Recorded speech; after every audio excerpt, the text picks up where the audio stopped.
السماوات وما فی الارض، اللہ ہی کے لیے ہے جو کچھ آسمانوں میں ہے اور جو کچھ زمین میں ہے۔ زمین و آسمان کی جتنی چیزیں ہیں وہ ساری اللہ کی ملک ہے، اللہ کے لیے ہیں، اللہ کی ملک ہے۔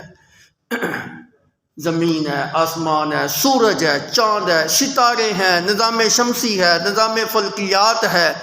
یہ زمین کے اوپر پھر کتنی مخلوقیں ہیں جی، پہاڑ ہیں، سمندروں کی روانیاں ہیں، ہوائیں ہیں، بہاریں ہیں، فضائیں ہیں، خوشبوئیں ہیں، پھل ہیں، پھول ہیں، فصلیں ہیں، نباتات ہیں، جمادات ہیں، حشرات ہیں، دابۃ الارض ہیں، کل مخلوقات ہیں، کتنی چیزیں ہیں۔ ان سب کو پیدا کرنے والا کون ہے؟ اللہ رب العزت۔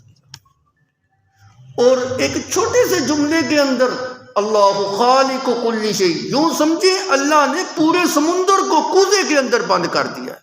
اللہ خالق کل شیء، اللہ ہر چیز کا پیدا کرنے والا۔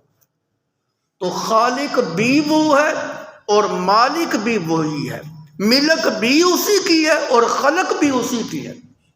وَلِلَّهِ مَا فِي السَّمَاوَاتِ وَمَا فِي الْأَرْضِ، اللہ ہی کے لیے ہے، اس کی ملک ہے جی، پیدا جو اس نے کیا ہے۔ اللہ خالق کل شیء، کائنات کے ایک ایک ذرے کو پیدا کرنے والی ذات اللہ رب العزت کی ہے۔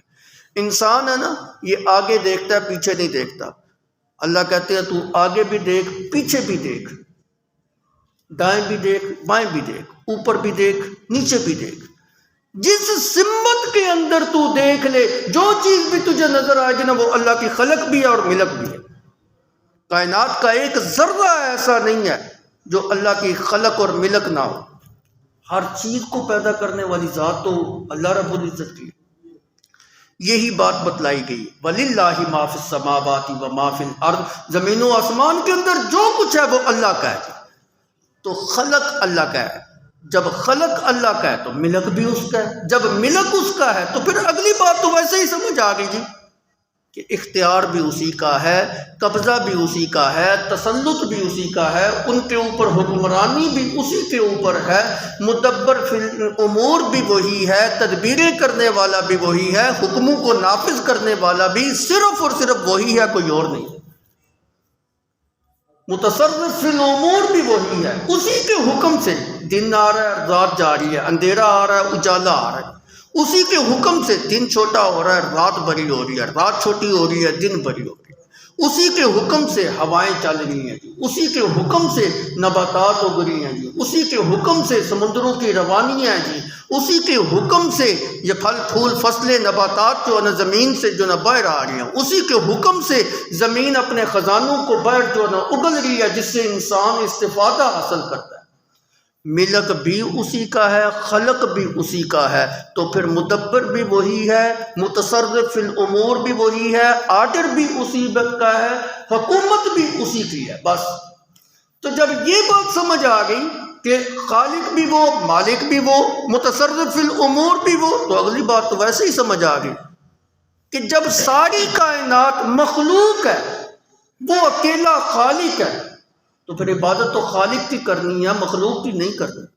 اس لیے انسان کو چاہیے کہ پھر عبادت بھی اللہ رب العزت کی کرے، اپنی جبین نیاز کو بھی اسی کے آگے جھکائے، جس کے آگے ساری کائنات جھکتی ہے، جس کے سامنے ساری کائنات عارضیاں کرتی ہے۔ سورہ رحمان آپ بڑے شوق سے پڑھتے ہیں، اس کی ایک آیت ہے یسألہ من فی السماوات والارض کل یوم ہوا فی شأن فبأی آلاء ربکما تکذبان۔ کیا اس کا ترجمہ؟ یسألہ من فی السماوات والارض، زمین و آسمان کی جتنی چیزیں ہیں وہ اسی سے مانگتی ہیں، اسی سے سوال کرتی ہیں۔ انسان کتنا بدبخت ہے، کبھی مانگنے کے لیے قبروں کے اوپر جا رہا ہے، کبھی مزاروں کے اوپر جا رہا ہے، کبھی بزرگوں کی ڈھیریوں کے اوپر جا رہا ہے، کبھی جناب جو ہے نا صحابہ کرام کو پکارتا ہے، کبھی اولیاء اللہ کو پکارتا ہے، کبھی شیخ عبد القادر جیلانی کو پکارتا ہے، کبھی نبیوں کو پکارتا ہے۔ اللہ کہتے ہیں زمین و آسمان کا ذرہ ذرہ اللہ کو پکارتا ہے، اللہ سے مانگتا ہے، یسألہ سوال کرتا ہے، اور یہ بدبخت قبروں والوں سے سوال کرتا ہے جو خود عاجز ہے۔ ملک بھی اسی کا، حکومت بھی اسی کی، جب حکومت اس کی تو متصرف الامور بھی وہی ذات ہے جی. تو پھر عبادت کے لائق بھی وہی ذات ہے، سجدے کے لائق بھی وہی ذات ہے، نظر اور نیاز کے لائق بھی وہی ذات ہے، طواف اور منت اور منوتی اور پھیروں کے لائق بھی وہی ذات ہے جی. عبادت کی جمیع اقسام اسی کے ساتھ خاص ہے. تو جی اللہ کا حق ہے، حقوق اللہ کا تذکرہ جو ہے اس ان آیات کے